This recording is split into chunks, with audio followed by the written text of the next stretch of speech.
Welcome to Weld.com. Today I want to show some Walter products, and we're going to do a material prep. We're going to bevel some plates. I'm going to start out with a 1/4-inch wheel and finish the bevel on it, dress it up a little bit. I want to weld a root pass.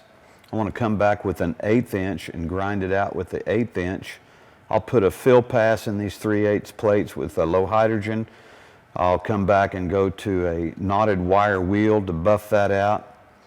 We're going to weld the cap on it, and then we're going to take a zip wheel and we're going to cut through 3/8 thick steel. I'll lay out a coupon 1 1/4 inch wide, and we'll zip it with the Walter zip wheel, walk right through it, and I'll finish with a flap disc to dress the coupon, just to show all the features of how this stuff works. We've got a 4.5 inch Walter grinder, tough little rascal, good unit.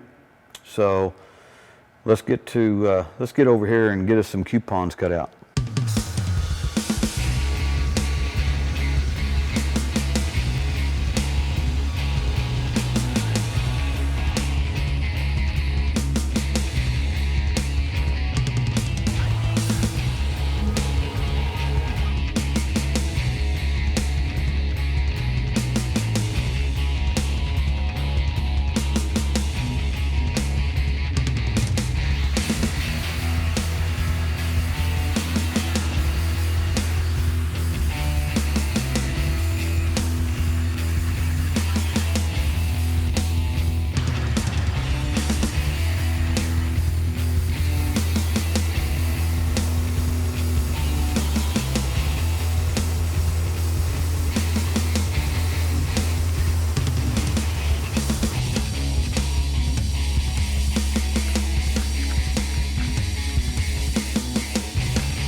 Okay, we went through a whole series of abrasives. We went up through the setup of cutting the coupon.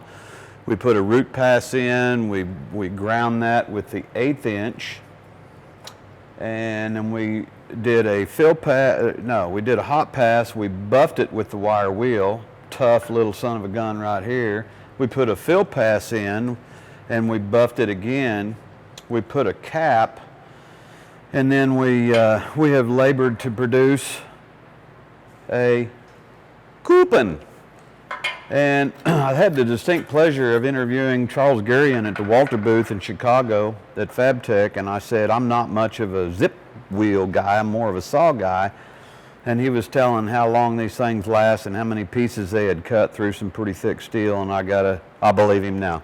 I didn't disbelieve him at the show, but I'm telling you, this thing walked right through this, and I cut a coupon out of the 3/8, cut the weld out, and then we came back in and put the EnduroFlex flapper wheel on here. Didn't do any pre-grinding with a 1/4 inch or anything. I just lightly, didn't have to do a whole lot to the root. Buffed it down, grind marks going with the coupon, radius the edge lightly. This thing cuts. I didn't notice it loading up very much on mill scale, a little bit toward the end. I went over and I did the face side of it again, same way, and just kind of came out of it lightly.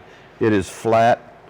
Sand marks are going. I was trying to come out of this with real light pressure so we can kind of get a little bit of a polish. So if we bent this, then the grain structure would come out. So after I got done, I looked at this wheel. This looked like I hardly used it. It's just a little bit discolored here on the outside. Light pressure, and it cut just fine. At the show, it was demonstrated that when you wear these down, you can actually start trimming these, and you can trim them back, clear back to here. You trim these back on the back side. That was demonstrated at the show. And so you always turn this into fresh stock out here, and you just keep right on using this wheel down to hardly nothing. So pretty impressive products. I did notice another thing. When I got to prepping this coupon, we kind of pre-beveled it.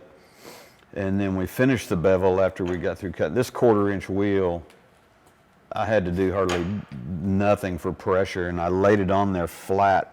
I didn't put it on edge and come down through it. I just put it on there flat, faced off the entire bevel face. And very, very little pressure when I put the root face onto the coupon. So again, a whole series of products, quick change outs, super stout little grinder, quality products to help you in the weld shop for preparing and bending your coupons.